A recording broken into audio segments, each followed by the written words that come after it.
Welcome to the deep dive. So, you sent us this story, The Lost Gosling, That's the set in Featherpond Park. Sounds quite charming, really. A busy spring morning. It does. And, on the surface, it seems like just a simple kid's tale. Right. You might think, okay, what's the big takeaway here?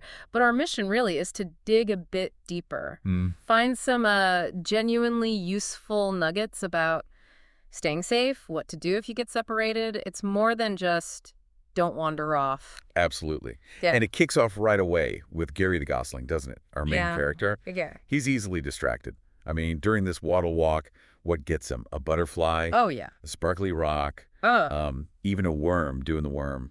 Haha. It just shows how fast, you can lose track. Even things feel safe. Think about, like, notifications on your phone. Oh, totally. Pulled away from what you're actually doing, even in familiar settings. Exactly. And then that moment hits. Gary realizes he's alone. The story says, panic, then a hiccup, then more panic. It's such a relatable feeling, isn't it? That sudden isolation. It really is. Whether it's, losing your group in a crowd or feeling totally lost on some big project at work. Uh-huh. What does that immediate reaction kind of tell us about maybe needing to pause? Yeah, just for a second before jumping into action. Yeah. Because what's his first move? Well, his first instinct is to follow this trail of feathers. Seems Right. logical, right? Seems like a clue, but it leads him to... To a grumpy peacock doing yoga. Yeah. Not exactly helpful. Not his family, no.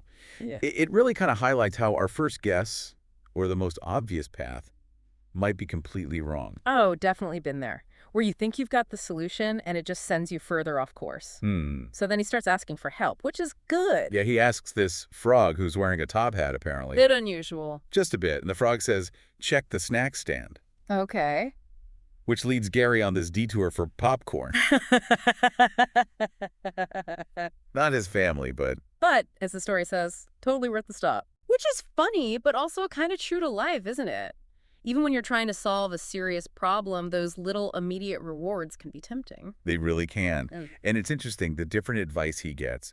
Some is just bad, like the pigeon's directions. Right. Sends him the wrong way. And then there's the duck offering a ride on a donut floaty.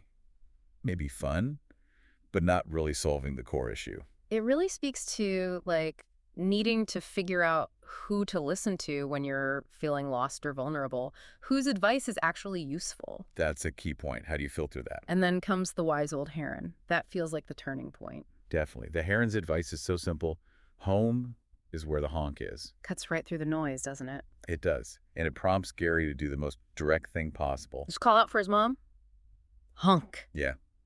It's a great reminder. Sometimes the simplest answer, just direct communication, is the best one. Absolutely. And Mama Goose shows up flapping like a fluffy rocket. You can feel her worry. Oh, yeah. Relief, but worry, too. And Gary tells her his whole adventure, apparently smelling like ketchup from the snack stand detour. Uh-huh, right?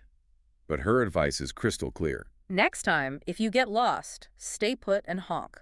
Loudly. That's the core strategy, really. Stay with your group if you can. But if you do get separated, Stay calm. stay put. Don't wander off further trying to find people. And ask for help. Clearly. Loudly. Honk loudly. Yeah. And you can translate that, right? In a work context, honking loudly might be clearly telling your team you're stuck or going to your mentor. Exactly. So the story wraps up with these key lessons, really clearly stated. Stay with the group if lost. Stay calm. Stay put. Ask for help. It's okay to make mistakes, like the popcorn detour, if you learn from them. And sometimes, yeah, popcorn is just part of the journey. A little unexpected reward or lesson. They sound like lessons for kids, but honestly, how often do we need these reminders as adults? When we feel overwhelmed or lost? All the time. It really is surprisingly deep for such a simple story. Makes you think. It does. So maybe a final thought for everyone listening. Think about a time you felt a bit lost, literally or, figuratively. What did your version of honking loudly look like? What kind of help did you actually need to ask for? And maybe also, how do you find that balance between exploring, maybe getting a little lost sometimes, and staying connected to your flock, so to speak? Good question. A lot to think about from one little gosling.